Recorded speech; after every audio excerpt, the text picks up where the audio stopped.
The Rebbe is going to speak over here about the black. The Rebbe is going to speak over here about the Dalet Parshas.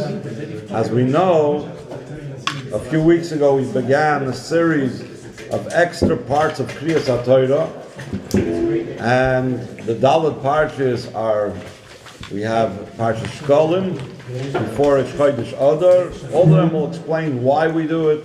We have Parshas Zachor that we add before Purim. This week, this Shabbos, we're going to read Parshas Parah, about the Parah Adumah.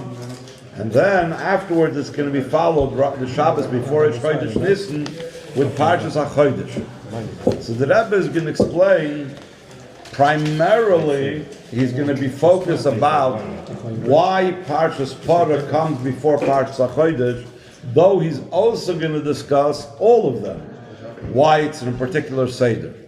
And essentially also the Rebbe is going to divide that there's really two sections over here. First there is Shkolim and Zachor that have to do mainly with Purim, and Purim, the Rebbe is going to explain, is not a full and complete Geulah, whereas Parshas Parah and Hachodesh have to do with Geulas Mitzrayim, which was a complete Geulah. So we're going to start from Ois Yud Beis. Sidron Shel Arba Parshas on the Kreuz of Behr Geulah Pesach, Parshas Shkolim, Parshas Zachor, Parshas Parah, which talks about the Parah Adumah, and Parshas Hachodesh, which begins with the words Hachodesh Hazeh Lochem, Rosh Chodesh, Mirishnu Lochem L'Chodesh Hashana. It speaks all about the halachas of Korban Pesach, first starting off with Kiddush Hachodesh and then going into the Korban Pesach and the mitzvahs of Pesach. The Bechina Meforetes Shur is Shtei HaParshas Shkolim V'Zachor the Geulas Purim. Shaloi Hoysa Adayin Geula Shleim. Why are they connected? We'll soon see. But beforehand, he's going to say that Purim was not a Geula Shleima. Why was Purim not a Geula Shleima? Because, like the Chazal say, Akata Avded Achashverosh. When the Gemara discusses why don't we say Halal on Purim? On Chanukah we say Purim, on Chanukah we say Halal, and on other Yom Tovim we say Halal. Why on Purim don't we say Halal? So the Gemara gives over there a few reasons. One of the reasons is that unlike all other types of Yom Tovim, Purim we remained in Golus. Purim Yidden didn't leave Golus, they were still Abded Achashverosh. So therefore, even though the Jewish people were saved, it was a major Geulah, it was a major event, but it wasn't a Geulah Shleima. Parshas Parah v'Hachodesh b'Geulas Pesach she'Geulah Shleima. When the Yidden left Mitzrayim, it was a complete Geulah. Baram b'Bechina Klali is Shayachos Gam Parshas Shkolim v'Zachor l'Geulas Pesach. Why? Shekein Av Geulas Purim Atzma Kshura b'Geulas Pesach K'maimer Soimchin Geulah leGeulah. When the Gemara discusses in Hashanah Mubarak, like we had this year, where you have two others, and the Gemara wants to know which other we should celebrate Purim. So the Gemara says we celebrate in the second other, which is really a big pella, because usually we know in Torah, Zrizim Magdim LaMitzvahs, a Mavirim al Mitzvahs. As soon as you could do a mitzvah, you do it. So why would we push off the mitzvahs of Purim for the second other? And according to some opinions, the first other is the real other, and the second other is just added, so we should be able to have Pesach in the right time. So it comes out, first other is the real other. First other is also right away there at the beginning. Why do we push off Purim for the second other? Because Soimchin Geulah leGeulah. Since Nisan is the Geulah of Pesach, so we put the Geulah of Purim next to the Geulah of Pesach. So the Rebbe says, based on this, even Parshas Zachor and Parshas Shkolim, as we will soon explain, has to do with Purim, but because it has to do with Purim, and Purim is connected to Pesach, so it also has to do with Pesach. Yud Gimel. Parshas Shkolim nikras l'fnei Rosh Chodesh Adar mishum shebe'echad ba'adar mashmiim al Shkolim hadrushim l'tzoyrech karbonos hashana chadasha. That in the times of the Beis HaMikdash, they needed to have funds to be able to be makir of the karbonos. When Nisan came, they always took from the new funds that they collected the previous Adar. The previous Adar, they started collecting the Machzis HaShekel to support the public Karbonos, the Karbonos Tzibur that was brought for the rest of that year. So since on the first of Adar they would announce about Korban Shkol, about the Machzah Shekel, so that's why the Shabbos before Rosh Chodesh Adar, or the Shabbos that comes out of Rosh Chodesh Adar, we read Parshas Shkol. Parshas Zachar Nikras Lefnei Purim Mishum Shepurim Mitzayin Es Mapolas Haman Shu Mezari Shel Amalek. V'lachein Nikra Zachar She'asach Amalek Lefnei Purim L'kaim Hashanamar. In the Megillah it says Hayomim Ha'elu Niskarim V'Naisim. So the Chazal learn out from that Niskarim Koydem L'Naisim. Before we perform the mitzvah of actually fighting against Amalek, which the war that the Yidden did in the times of Purim is considered fighting against Amalek because Haman was Zarish Amalek. So before we're nice and before we do the action of the war, we have to have the Niskarim, we read Parshas Zachar beforehand. Parshas Zachar he has Kira, Purim Asiyah when we actually destroyed Zarish Amalek. Now Hatam Lagdamas Parshas Shkol Lefnei Parshas Zachar Ein Rak Mishum Hatarichim Shalahem, because of the dates. Mishum Parshas Shkolim Kshura Be'echad Ba'adar. Since on Rosh Chodesh Adar was a time when they were Mashmiel Shkolim. Or Parshas Zachar Bepurim Yudal Ba'adar. That's already enough of a reason why we should read Parshas Shkolim before Parshas Zachar. But also Ki'im Gam Mishum Toichna. Gemara Imeres Shebeschusa Uvda Shebnei Yisrael Nasnas Machzah Shekel Hoysa Mapolas Haman Sha'amar Aseres Alofim Kiker Kesef Eshkel V'Gani. Haman went to Achashverosh and he said, "Here, I'll give you 10,000 Kiker Kesef to let me do what I want with the Yidden." And Hashem laughed and said, "Kvar Kodmu Shikleim L'Shiklecha," that their shkolim that they gave the Machzah Shekel came out the calculation. If when you add up all the Machzah Shekels, came out the same amount like Haman was giving to Achashverosh. So by them giving Machzah Shekel prior to that, in the Midbar, that already undid and prevented what happened, what Haman wanted to do. So that's why Parshas Shkolim is also connected with Purim, not just Parshas Zachar. Kach moving on Kesher Mishtei Parshas. Began Sibas Hakedamas Parshas Shkolim LeParshas Zachar. Zachar Ha'uvda Sha'Yehuda Nikdim Wes Shekleim Hevias Nes Purim Shas Chalosi B'Schira B'Kriyas Parshas Zachar. So that's why we read Shkolim before Zachar. But La'achar Gulas Purim She'eina Adayin Gula Shleima, like we said before, Ka'amur, because it's still Akata Aved Achashverosh Anan. We didn't leave the goals of Achashverosh. And how do you come to the Gulas Pesach? Hachana lakachi Parshas Parah, Parshas Hachodesh. We need to prepare for the, just like we need to prepare for Purim, we need to prepare for the Gula Shleima that Pesach represents. Yachas l'shtei Parshas elu namar b'Yerushalmi. Shalamitoy shel davar hayitzoyrech likres Parshas Hachodesh lifnei Parshas Parah. How come? So he says, the Yerushalmi says a very interesting reason. Shekain Parshas Hachodesh Namra v'toichnahu echad b'Nisan. Parshas Hachodesh begins with the words B'chodesh Hachodesh Hazel Lochem Rishon Hu Lochem L'chad Shashana. This month, which is talking about the first day of the month of Nisan, is the first of the month of the year. And it was on Rosh Chodesh that Moshe Rabbeinu was told the Parshas Hachodesh. Why Geulat Pesach is considered Geulah Shlema, even though that we say that Geulah Shlema is only when Moshiach comes? There's two things. There's Geulah Shlema and there's Geulah Shlema she'ein achareha Golus. So what we're talking about is a Geulah Shlema that they totally went out of Golus. Whereas under Achashverosh, their Geulah was only from Haman, that Haman couldn't destroy them, but they were still under Memshelas Achashverosh. Whereas Gulas Mitzrayim was completely left the Memshelah of Parah. So it's called Geulah Shlema in that way. Then there's another level of Geulah Shlema, the ultimate level in Geulah Shlema, which is Geulah Shlema She'ein Acharei Golus. So Parshas Hachodesh has to do with Rosh Chodesh Nisan, the first day of Nisan. The ilus reifas ha'parah hoysa b'sheni b'nisan. We know that the first time they had a Parah Adumah was Beis Nisan. How come? Why was it on Beis Nisan? Sharei be'echad b'Nisan hukam ha'mishkan. We know that after the practice run of the Mishkan that was at the end of Chodesh Adar, the last 7 days of the month of Adar in the Midbar was the practice, the Kahanim practice. Moshe Rabbeinu taught them how to do the Avodah. They put up the Mishkan, they took it down, they put it up, they put it down.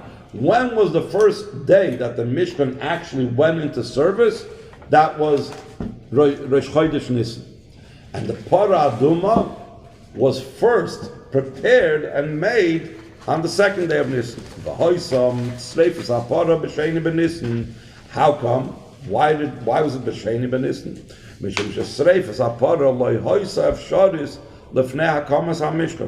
You need to have one of the things of the blood of the Parah Adumah had to be towards, or in general, the Parah Adumah had to be made facing the direction of the Oyel Moed.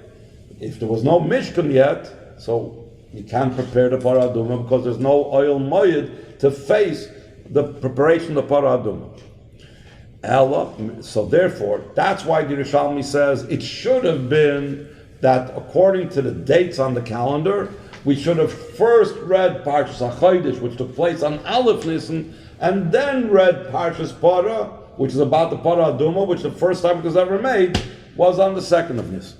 So why Lepoil do we not do it that way? And Parshas Parah is read this Shabbos, and Parshas Hachodesh is read next Shabbos. Elamishum, the Yerushalmi explains, Parshas Parah hi Taharah shel Yisrael nikras itchil. So it comes out from the Yerushalmi that just because, even though it's out of order, but Taharah, purification, that's more valuable, more important than Achodesh Zolochem. But the Rebbe wants to understand this further. Teretz Yerushalmi Dorish Havon Ma Kesher Lechura Ben Taharosim Shel Yisrael Lebein Parshas Hachodesh Ad She'inyan Parshas Hachodesh Eino Yefshari Elo La'achar Taharosim Shel Yisrael. Why should Hachodesh be dependent on Taharosim Shel Yisrael? Yes, I understand Parah Adumah is very important. It's Taharosim Shel Yisrael, it's very valuable. But why does that push away the Chodesh? Why does it have to come before a Chodesh specifically? We don't call the Parsha that's called Parshas Hachodesh, we don't call it Parshas HaPesach. Even though most of the halachas in Parshas Hachodesh talk about the Korban Pesach and Amatz Zimroim Yechlu and all of that. But it's not called Parshas HaPesach. If we called Parshas HaPesach, it would be understood why Taharah comes first. Because you can't be makir the Korban Pesach unless, if you were Tamei, unless you had the Parah Adumah. So then it would make sense. If this was called Parshas HaPesach, so now I understand why you read Parshas Parah beforehand, because first you have to be Tahor. After you're Tahor, you can be makir the Korban Pesach. But this is not what that Parsha is called. It's called Parshas Hachodesh. Ki in Parshas Hachodesh, which is Hilchas Kiddush HaChodesh for Rosh Chodesh, is the first thing that it speaks about in HaChodesh Hazolochem. He showed Heroloi LeMoshe, that Hashem showed Moshe the Levana, and he said to him, Kezera Eyu Kaddish. This is what you should go ahead and be Mekadosh. So therefore, Ma'im Kain Hashivas L'Akdamas HaTarah. So the Rebbe is going to explain, based on what the deeper spiritual idea is of HaChodesh, and the spiritual idea behind the Taharah. Based on this, we can understand why Taharah comes before even Rosh Chodesh and Kiddush HaChodesh. Not just before Pesach, but before Rosh Chodesh. Toichnei shel Rosh Chodesh hu moiled halavana. La'achar shehoysa halavana behelam v'hester in leiledes u'mischadeshes. It was dark, it was concealed. You didn't see the moon for however many hours you don't see the moon. Davar zeh roimes gamli Yisrael shenimshul levana. Why? Shalachar kol ha'alames v'esterim shel zman Golus hem leilodim u'mischadshim davar shehi inyana shel ha'geula. It says We say this in Kiddush Levana. Sheheim asidim lischadish kemoisa. In the asid, la'asid lavi, when Mashiach will come, Yidden will be renewed like the Levana is renewed. So in other words, the Yidden both have a dark time, like the Levana is dark, and then Yidden also have a time when they will become renewed, like Mashiach's times. Zman haschos ha'ge'ulahu b'Rosh Chodesh Nisan. All of them are, or Bechlal, not just Geula Asida, but Geula in general is about the fullness of the moon, and the birth of the moon is likened to Geula.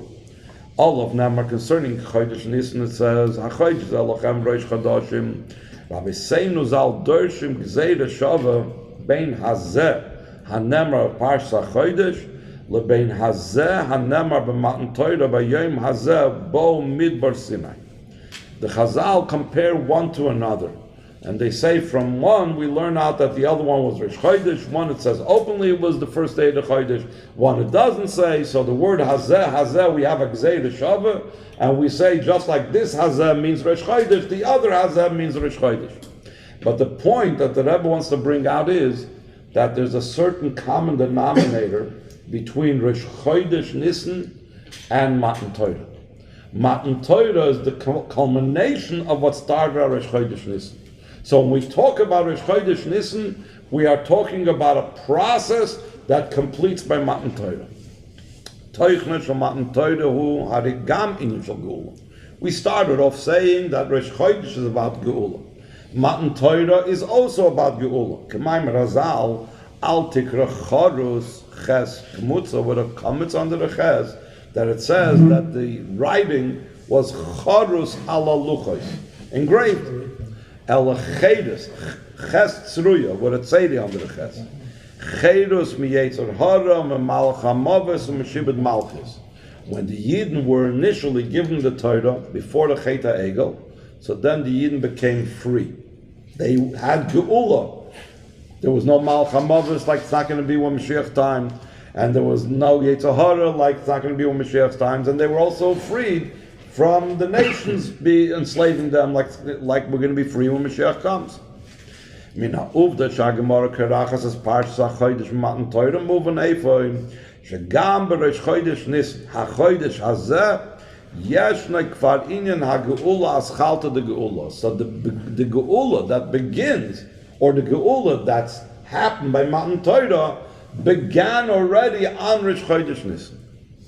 So now that we understand that the Parshas Hachodesh that we're going to read has to do with Geula, now we can understand why Taharah Shel Yisrael has to precede it. Otherwise, we had that trouble. We didn't understand. Hachodesh, fine. Why do you have to read about Parah Adumah before you talk about Kiddush Hachodesh? But now that we know Hachodesh has to do with Geula, we can understand Taharah.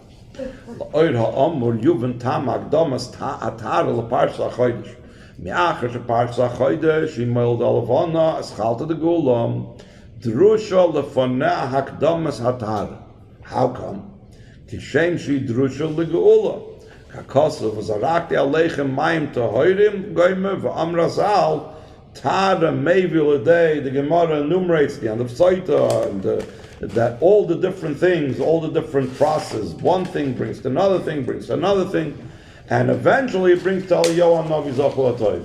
Eliyahu Navi the Mevasar HaGeula. So we see that Taharah precedes Geula. So since HaChodesh Hazelachem has to do with Geula, so we need to have the Taharah Shel Yisrael beforehand. So now the Rebbe is going to explain there are two states in this, two levels. One is a level of potential, Bekoyach, and one is when it was actual, Bepoyach. So in this process of reading about the Parah Adumah in Parshas Parah, Parshas the Taros and Shachal Yisrael, and reading Parshas Hachodesh in connection with Rosh Chodesh Nisan, that's still Bekoyach. And then there's the level what happened, the actual Parah Adumah in Beis Nisan, and the actual Geula with Tesvav, Nisan, and Matan Torah. Let's see it inside. Baram. Rosh Chodesh Nisan Haisa Geula Rak Bereishisa Bekoyach. It was a potential. The ilu poil agula hafal betesva benissen the kaim mesira b'shlemusa shayirech kaim b'shlemusa. The fact that the moon is full is a sign of geula in its highest state. Even though we said that just the birth of the moon shows on geula, but obviously if the birth of the moon shows on geula, so when we have the moon at its fullest on the 15th of the month, so that shows the geula the way it reaches its height. And then, further than that, v'shleibes v'tachas hagula b'shas Matan Torah, like we said before, how Rosh Chodesh Nisan has a gzeira shava, hazeh, that connects Rosh Chodesh Nisan. It's a whole process till it reaches Matan Torah, when it's the ultimate geula, that it's chayrus, mishibin malchus, chayrus mi'etzahara, chayrus v'malchamotis. Yishem shal hagula v'poil drusha Taharah v'poil, v'zarakti aleichem mayim tohidim, Kach drusha legeula b'koyach Taharah b'koyach. What did we say before? That before you have al yo anavi zachar l'toiv come, there has to be v'zarakti aleichem mayim toivim u'tahartim meschem choltem eseichem. So the same thing over here, when we're still in the state of potential, the koyach for the inyan of geula, so you need to have the koyach for the Taharah to come beforehand. Kriyas ha'toira mahavik yedua nesinas koyach. When we read about something in the Torah, that itself empowers us. That itself is an esinas koyach for whatever avodah we need to do. That's why we read, let's say, Parshas Zachar before Purim. Because by reading about it, it gives us the koyach to eradicate Amalek on Purim. L'chein, nikras tchila eifet Parshas Parah, davar hamahave Taharah b'koyach. It gives us the capability to make Taharah. Ul'achar mekain Parshas Hachodesh toichna hagula b'koyach. Parshas Hachodesh is about the koyach for geula. V'zeh seder Taharah v'geula. Four sets. Parshas Parah. When we read Parshas Parah this Shabbos, that's Taharah b'koyach. We're given the potential to do it. Parshas Hachodesh v'Rosh Chodesh Nisan. That's still geula b'koyach. Sheni b'Nisan, that's Taharah b'poil, because on the second day of Nisan was when they first made the Parah Adumah in the entire Jewish history. Tesva b'Nisan of Matan Torah is geula b'poil. What does this have to do in our practical lives? Hayrosh yesh lahasik mekam. Me'achar shalagia l'Taharah amitis b'tachlisa. Efshar ach v'rak would be a Mashiach she'oz yivas roch hatumah aver min ha'aretz. So the Rebbe says something very interesting over here. He points out, one may think, since we always talk about that, when we perfect the world, when we elevate the world, Mashiach is going to come. But that's not exactly what it says about Mashiach. Shari bebias ha-Mashiach adayin tia kayemes ruach hatumah. Ki bitoi ha-Rambam Mashiach ben David, like we were just now learning, concluding the Rambam, Yaakov kol Yisrael lilmoi Torah l'kayim mitzvahs. What does that mean? Mashiach will still have to, there will be still some Yidden that he will have to convince them. He will still have to work on them and push them to do Torah mitzvahs. If the Ruach HaTumah was completely gone, if there was no more Yetzer Hara, why would Mashiach have to be Yaakov? Why would they have to convince them? Bitoy ha-Mechiach shelo yakol yasu adavar b'chefetz leiv. Kiven sheruach hatumah dain tia kemes oz when Mashiach comes. V'avidos shal Mashiach tia lahavir ruach hatumah min ha'aretz. So since Mashiach is going to be the one that's actually going to be lahavir ruach hatumah min ha'aretz, so the Rebbe says a person can sit back and say, okay, that's what we're waiting for Mashiach. Let him do the heavy lifting. Alulim lachshav sha'ata in lasas davar ki in lismich lagamri al Mashiach. L'shen kach b'hayra b'kriyas Parshas Parah k'dei lagia l'Taharah geula v'poil v'shleimus drusha achana mukdemes. We can't just sit back and relax and wait for it to happen. Yesh levatzeyas inyan Taharah kama she'efshari adavar, even if it's only b'koyach, even if it only means taking a lesson from what we're reading in the Torah. Ulihitoyer ma'avi avois hatumah. Avi avois hatumah is getting in contact with a corpse. That's called avi avois hatumah. That's when we use the Parah Adumah for Taharah. K'may merazal kol oisik b'teres chatas kilu hikrev chatas. Chatas Korya Rachmana Parah Adumah. The Torah, we know, calls the Parah Adumah also a Chatas. And the Gemara also says that someone that learns the Torah part of Chatas, it's as if he actually made a Parah Adumah. So it comes out that Shabbos Parshas Parah, when we're reading about the Parah Adumah Chatas, so then it's as if we are actually being Mekayim the mitzvah of Parah Adumah, we're actually being Metayir ourselves. Oz Niftarim and Meilim Ma'avas V'Tuldas Hatumah, we're getting rid of our own connection with all the different levels of Tumah. There's what's called Avas Hatumah, there's Tuldas Hatumah. But Davar Zeh, by us doing it in our own lives, by taking the empowerment from reading it in the Torah this coming week, the Yahweh is Taharah v'Geulah v'Poel v'Bias Mashiach Tzidkeinu v'Meir V'Meinu Amen. Amen.